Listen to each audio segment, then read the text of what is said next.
Alright guys, and welcome back to another Opera Omnia video, where today, Simply Lost is going to go over one of the most meta OP units that comes out in all of October. He's going to go over the C80, he's going to go over the LD, he's going to go over the Rework, he's going to go over all of it. So if you guys have any questions or enjoy any of his content, consider liking and subscribing. You know, it helps him out. Oh, no, I'm not Simply Lost. I'm the Dystopia Bard, and I'm here only to cover for him for a couple minutes. See, he's only running a couple minutes late because he got a flat tire. You're welcome. So the most OP meta unit to come out in all of October, it's actually Cinque. You thought I was going to say Sid Reigns, didn't you? Well, yeah. Spoiler alert, you all should pull for Sid Reigns because he's absolutely busted. And launch meta, come on, you guys know. You should do it. But what makes Cinque so amazing? What puts Cinque above everybody else? Why did I call her meta? Because when it comes right down to it, she is meta. She is meta at one thing. And it's something I'm very familiar with. She is one of the most annoying and enjoyable characters. Now you might say, why is that? Well, all the content creators are going to be saying this constantly. And you're going to hear it all the time. It's the one voice line that everyone is going to get behind. The voice line is, it goes a little something like this. Oh my lord, the things you do for content sometimes. Alright guys, welcome back to another Opera Omnia video where yes, we are going to be talking about Cinque, who shall be receiving her LD weapon and a small rework in the upcoming Guy's Lost chapter. Now Guy is not going to be receiving anything in his upcoming Lost chapter, only Cinque will. Now I do want to mention a few things before we continue on into the video. First thing is I am having some issues with my editing software and my recording software. So because of that, things are going to look very different in this video. So I apologize ahead of time because you're not going to be seeing gameplay in this video. This is going to be the only part of the video where you're actually going to be seeing gameplay, and that's about it. That is pretty much just how bad it is right now with the issues that I'm having at the moment. So hopefully I will get that taken care of. Next up is going to be related to my in-depth videos. So I'm trying to change up the style of my in-depth videos, and I'd appreciate some feedback on this video because this is going to determine whether or not I change up my in-depth videos for future in-depth videos. So what I'm trying to do is I'm trying to condense my in-depth videos so that they won't be super duper long, right? Because my last in-depth video was 30 minutes long, and I noticed in my analytics because it tells me when you guys or how long you guys watch my videos, so kind of like an estimation on the viewership, right? And so I noticed that a lot of people tend to skip the portion of the part of kind of like the details of like the set characters, like where I talk about like the characters' percentages or like, you know, how many hits set abilities do, etc., you know. And I can totally understand that, and I understand why people probably do. You know, there are so many resources out there, so many websites that people have access to where they can look this stuff up. So it's like, why should you listen to somebody like myself and basically repeat the whole thing all over again, where you can go ahead and just look that info up in a website, right? So I decided, instead of me having to basically repeat or read what is said on said website, why not I just focus on the should you pour portion of the video, and then briefly, while I am giving my personal feedback and you know, talking about my experiences with said characters on the JP side, briefly mention the characters like, say, new LD weapon or BT weapon or rework or so on and so forth, while I am talking about my experiences with said character. I'm going to try and attempt to do that in this video. So if you guys can give me that feedback, I would greatly appreciate it, because I am always trying to improve in my videos, and I want to make sure that you guys find my videos enjoyable, that they are quality videos, and I want to make sure that you guys really do find it informative. So any feedback would be greatly appreciated. I would I read you guys' comments, And when I noticed this one comment, and this is actually something that has been this is something that I've been thinking about for the past couple of my in-depth videos, but when I finally have received a comment about it, I was just like, okay, I'm glad I'm not the only one who has thought about this. So I'd greatly appreciate the feedback, guys. But with that being said, let's go ahead and jump into it. If you guys do enjoy the video, consider liking the video and subscribing for future Opera Omnia content. Let's go ahead and jump into it, guys. Let's talk about Cinque, and I'll give you guys my personal experiences and feedback, and of course, letting you guys know whether or not it's worth pulling for her LD weapon. So with Cinque's LD ability, she is now able to delay target or targets depending on which ability you use in her kit. Also, she gets a brand new buff. Now, she is able to delay the target or targets as long as the targets have the stun debuff, which is that stackable debuff, which gives her the plus versions to her skill 1 or skill 2, depending on the amount of stacks that it has. So with the buff that she now gets with her LD ability, depending on the amount of stacks that one debuff has, will give her the amount of HP damage dealt up to the buff braided lady.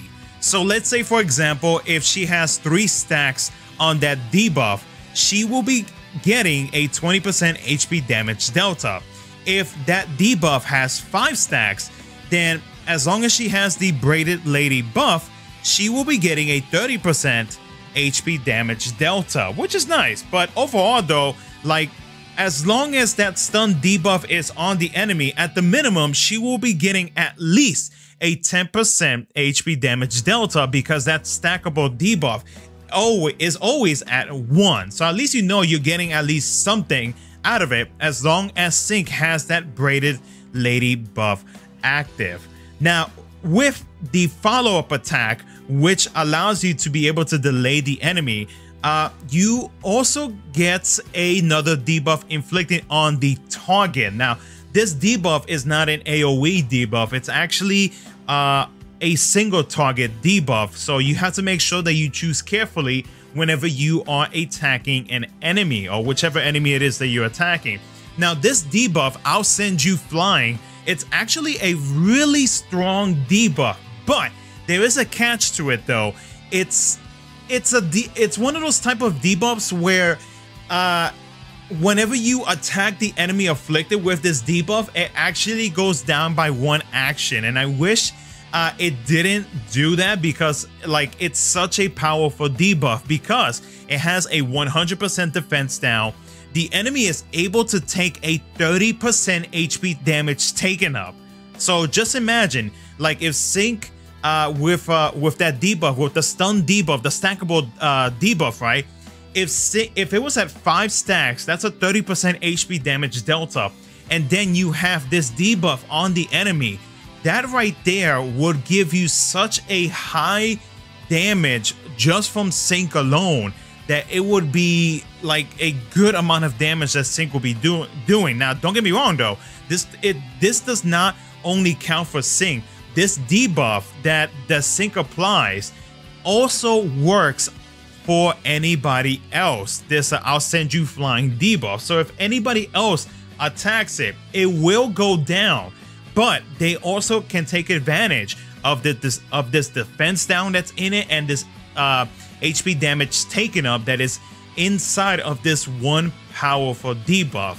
So you know, aside from all that, I mean, like, it is a pretty nice LD ability to have. It does give Cinque some more, let's say, like, it gives her the ability to do a little bit more damage on top of what she is already doing. Another thing about Cinque that I forgot to mention earlier in the video is that she actually deals weakness brave damage as long as there are debuffs on the targets. Now, if we take a look at her skills, her skill 1 got an additional usage, and then for both skills, they got an increase in brave potency by a tremendous amount. Whenever they go into their plus versions, it actually got an additional HP dump, and as long as the LD ability is active, they can delay the target or targets by 1, which is a good thing. Now, is it worth pulling for her LD ability? Now, I was taking a look at her kit. And I was thinking about that one debuff that goes down every time you attack that enemy with said debuff, because like with that debuff, which only lasts for 3 actions, you can kind of take advantage of that debuff, because the way to inflict that debuff is with Cinque attacking with her follow-up attack. That's it. So every time that she attacks with that follow-up attack, like that target will get inflicted with that debuff. So I thought about it. Why not have her and Aphmau together in one team comp? You have a strong support character like, let's say, Poem or Yuna or Yustola, who just got her BT+, and then have Cinque be the DPS character, because Cinque does not bring anything to the party. She does not provide anything. She is a selfish DPS character, which again, there was nothing wrong with that.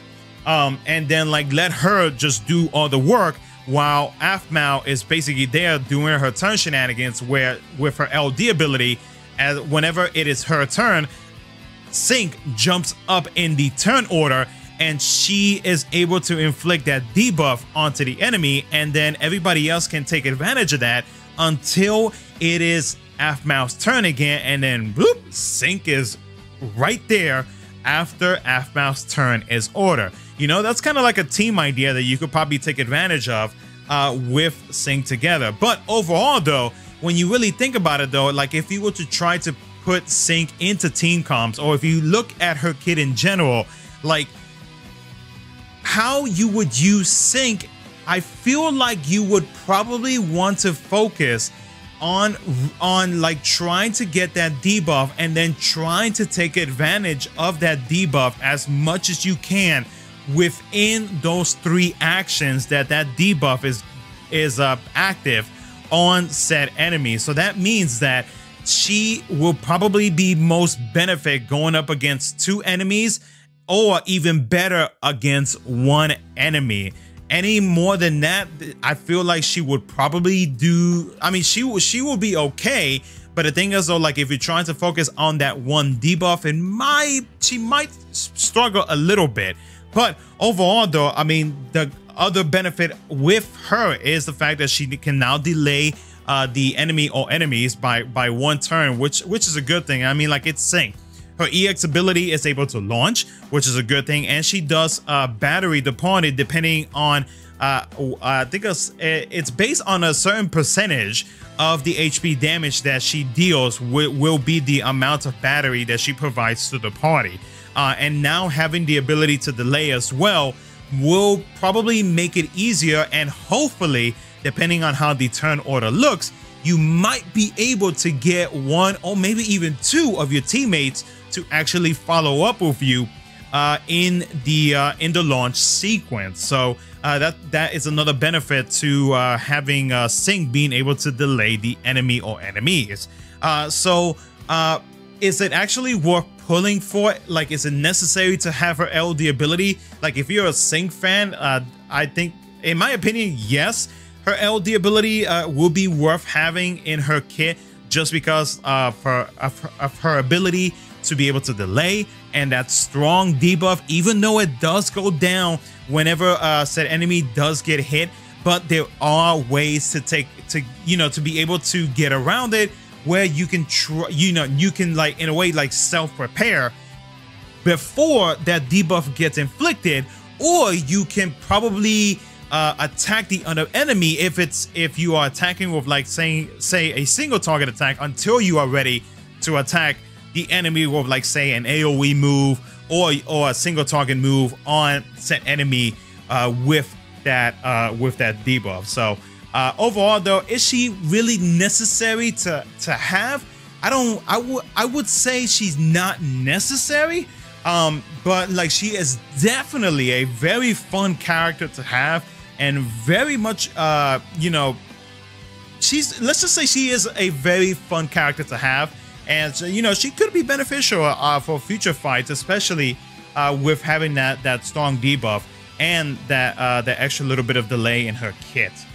So let me know what you guys think in the comment section below, and let me know how you guys feel about this this whole like little bit of different the in-depth style that I'm trying to to do. Let me know how I could probably try to improve it. Like I said, it is different, but I'm trying my best here to try to see if I can try to condense it. I know this video is you know, it is about 15 minutes, but I mean, I did kind of like mention a video for like, I did mention the change for like about 5 minutes, so you know, it doesn't count. So but anyway, so that's gonna be it for the video. Hopefully you guys enjoyed it, and again, let me know what you guys think. And yeah, take care, guys. Like, subscribe, do all that good stuff, and I will catch you guys in my next video. You thought you were gonna stop me, didn't you, Lost? No one stops the bard. You can only hope to contain him. Good luck on everyone's polls.